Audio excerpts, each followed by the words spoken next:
This will help you.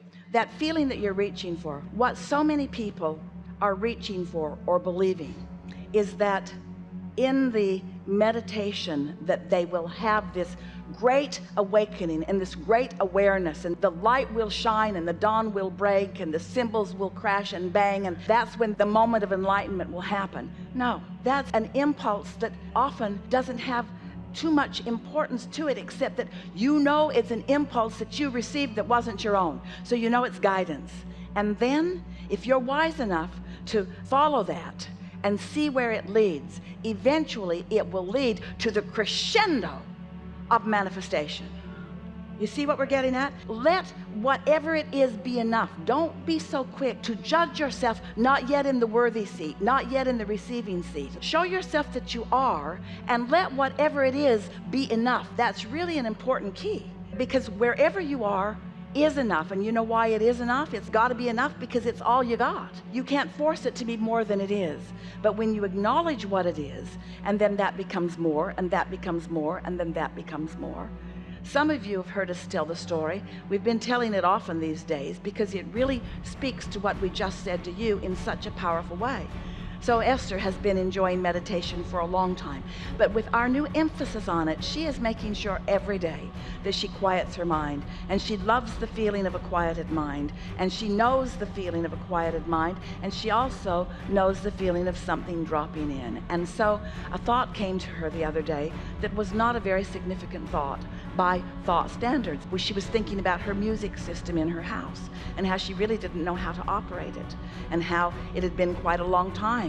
And the feeling of wanting to understand it was really a thirst inside of her. And so she sat down. She has no instructions, and it works through the television and through a remote sort of thing.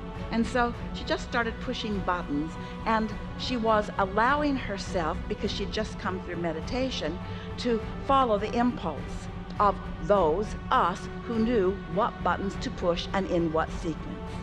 It's a little bit of a complicated system if you're just pushing buttons, but if you're pushing the buttons in the right sequence, and suddenly screens came up she'd never seen, and choices appeared on her screen that she'd never had before, and suddenly she has access to a lot of music that she did not know that she had access to, and to a lot of zones in her house, in her gardens, on her deck, in her property, that she didn't know she had. And now she is like a mad chemist. She is so excited because now she has new knowledge that is in her mind. She doesn't know where it's coming from, and she doesn't question. It really feels like her personal discovery. What it was personal discovery of intricate guidance about things that we knew about that she didn't know about. That's what discovery often feels like, you see. And so she pushed buttons, and she began listening to different kinds of music, and she began playing it in different volumes in different areas of her house. And then she discovered the button of rap, and when she pushed it, everything felt like it was transforming to her, in the sense that it was unfamiliar music, unfamiliar tempo, unfamiliar everything, and she turned it up loud in every room, and in every speaker, in every outside speaker. The entire neighborhood was rapping for a little while. And then she moved on. She turned it off. She went on with her day and did other things.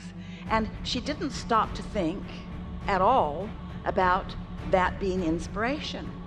It just felt like a good idea that led to something really fun. That's what it felt like to her. So the next morning she awakened, she meditated, and when she came out of meditation, the thought that dropped into her head was how much fun it would be to move the furniture around in her house. And there's a lot of it. There are two houses side by side. A thirst to do it, a sort of ravenous feeling about it. She wasn't thinking so much that she was receiving. It just felt like the best idea she'd had in a really long time. It felt like such a good idea. Didn't feel like stopping world starvation. It didn't feel like world peace. It felt like moving the furniture around, and how fun that might be. And so she knew she couldn't move it around herself. So she got online and found someone who could, called them.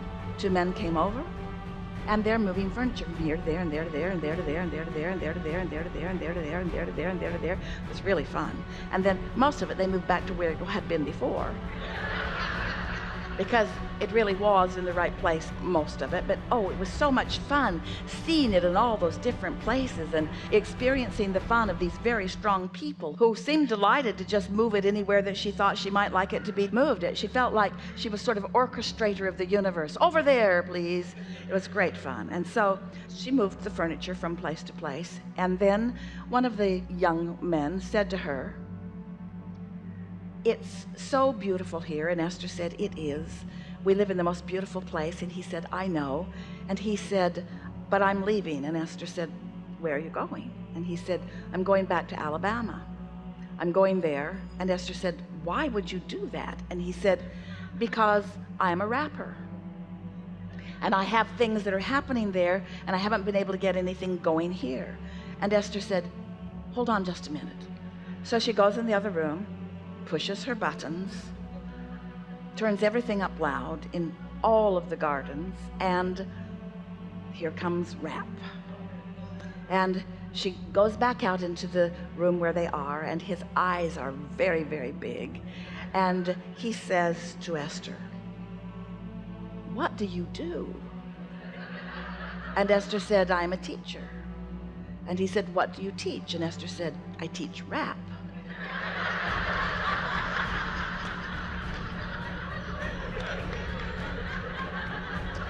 Which is more true than any of you realize. And then Esther was able to help him answer questions. She gave him some recordings. She gave him some books. Her inner being knew where he was. His inner being knew where he was. His inner being knew where Esther was. Her inner being knew. In other words, this one that you want to talk about, this collective place where all things are known, knew what the best unfolding would be for two people to receive something right now that they both were ravenous to receive. Esther, an opportunity to assist someone, to help them know something more than they've known it before. This young man, understanding things, understanding the next logical step for him, being able to understand that just going to another place, Esther said, "You know, you will take yourself with you. The place doesn't make the difference. It's how you feel that makes the difference. Standing where you are and then going is an entirely different thing than going because of how you feel and taking yourself with you." And so what we're getting at here with you, and we know that you're hearing it, we know that you are understanding that our primary point is that when you sit to meditate and you know that you are, and you trust the information, trust the information that, trust the information that, trust the information that, trust the information that, trust the information that, trust the information that comes. And the reason you're able to trust it is because you're not asking it to be the answer to all things at once. You're not asking it to be the answer to everything that you're wanting to know. You're not even asking it to be the answer to the most important questions that you're holding in your heart. You're allowing it to be the answer that you're ready to hear. And you're trusting that your inner being knows the answers that you're most ready to hear. And you're trusting that not only does your inner being know the answers that you're most ready to hear, but your inner being is never judging you that you're not ready to hear other answers. That your inner being knows that there are specific, deliberate paths that are contoured just for you because of the combination of desires and beliefs that you uniquely hold, you see. That's why no one can write a book that leads everyone. That's why there's not one process that works the same way for everyone. And why would there need to be when you have this infinite intelligence within you that knows you and cares about you and knows everything that you're asking about and is able and willing to guide you? The question is, are you in the receptive mode? That's the only question that we want you to really find the answer to. As you're moving about in the hours that we are still together in this forum and beyond, ask yourself often, am I in the receiving mode? What receiving mode am I in? Am I receiving from my source energy, or am I receiving from some spin-off of man's conscious thought?